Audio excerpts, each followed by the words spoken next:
All right, welcome back to the KnivesFAST channel, guys. Time for another review for you, and this one comes by way of Kansept and the Apex Pass-Around group. So let's get started by saying hello to Ren and Stimpy, Powder Toast Man, Log TV, and Choo Choo. Guys, welcome to the KnivesFAST channel. If you're not subscribed, please check it out. This is the Kansept Egress. That is right. Very, very, very, very cool knife. Like I said, comes to us from Kansept, has this brown micarta, flat scales, black hardware, black wash blade, or black, I don't know if it's, I would call it black stonewash. But it's like a different kind of coating than you see on some, where it's kind of more shiny, I guess, is the word I'm looking for, but it's not like super shiny like a PVD or something. Now, this is a front flipper and a hole deployment knife, but for me, this is a hole deployment knife because I'm not good at this particular front flipper. Can I do it? Sure. Yeah. But not well. What I actually have to do, rather than doing it this way, is I kind of have to just put my thumb on it like this and push like that. To me, this is not a good front flipper. A good front flipper should be intuitive and easy. Front flippers are difficult enough without them not being great. But the D10 is fantastic, and that makes this a great middle finger flick knife, and it also makes it a great thumb open knife. This knife is great. Just in my opinion, ignore the front flipper. I don't know if it's jimping's not enough, or it doesn't stick out enough, or what. It's just, let me try it one more time. Yeah, see, I just can't do it. But it is, and it shreds my finger. But anyway, good grippy micarta. Very, very nice. Chamfered off on the edges. You do have inset liners, as you can see. Wow, as you kind of can, man, the light just isn't picking up good, but they are in there, and they're nice and skeletonized. Very much. You have a liner lock here. Very, very cool knife. Now, let's talk ergonomics real quick. So you got this nice little spot to kind of get your fingers in, and you're kind of locked in back here, so you're locked in here, and then you've also got this spot to sort of lay your thumb right there, and there's no jimping. There's jimping here, but unless you're like going down into it like that, the jimping should really be here, like out here, in my opinion. That jimping doesn't really help me because this is where, in that natural grip, this is where my thumb ends up landing. But I don't need it. It feels fine without the jimping. I don't need it. I was just saying if you're going to have it, it'd be good there. Now, they do have jimping out here, which is cool for doing like this. And they do have jimping way down here for doing this kind of cut, which is very cool. Now, this is a Nitch design. There you go. There's Nick's logo. We got some oil going on here. This one is the Egress, of course, and the steel is S35. You can see it right there, S35, and there's the model number and the Kansept logo.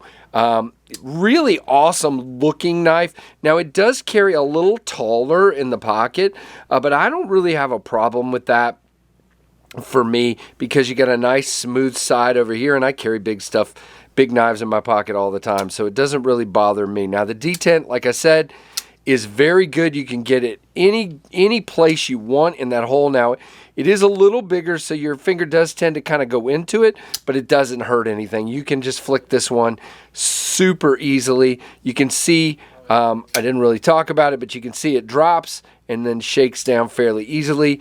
No problem. Tip does come out here towards the end and looks pretty good in my opinion, as far as blade to handle.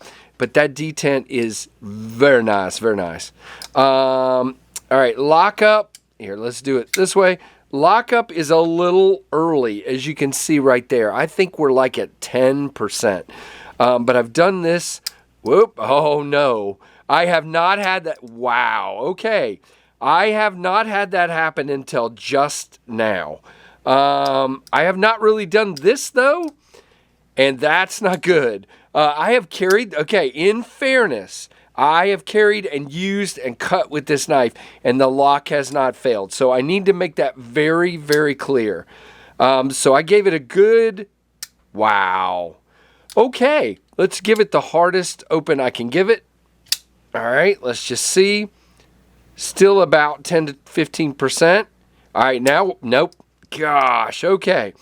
Well, that's a surprise to me, guys. Again, I'm not going to bash this knife simply because I've carried it 3 times and cut with it a lot, as you can see, and that is, I have not done that test to it like that until now. I think I did, I did this. I like wiggled up and down and it didn't break.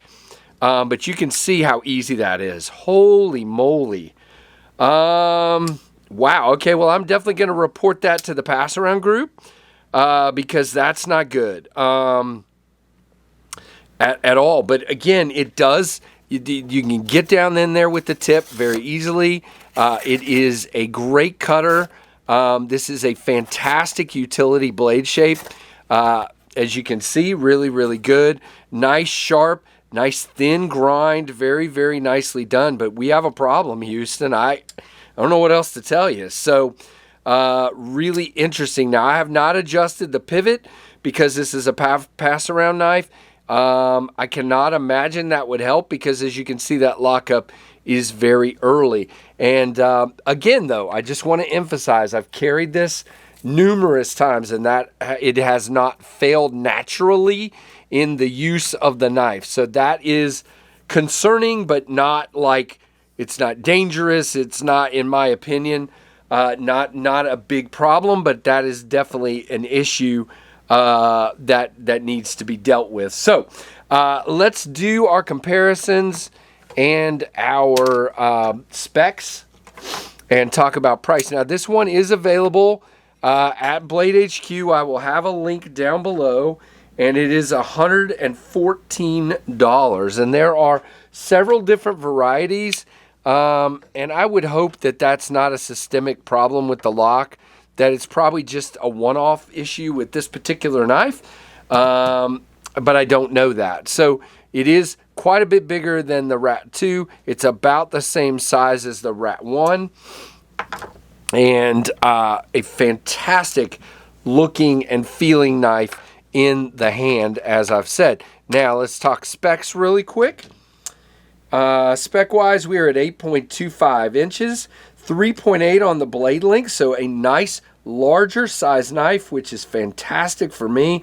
0.13 on the blade thickness, which is fine. 3.9 ounces. It is riding on bearings, and again, it's designed by Nitch Designs, or Nick over there. Yeah, that's it. S35 flat grind. Really nice hole. Now, there are different configurations of the blade. There's one that comes in more of like a, what's the word I'm looking for? A harpoon kind of look to it, that it comes down like this and then back up. That's kind of interesting looking, but this is the one I would pick. Really, really cool knife. Now, guys, you saw what happened there. We'll just do it one more time. Yeah, I'm not doing a lot of force. That's not even, I'm not bearing down. It's just breaking pretty much right away just because that lockup is so early.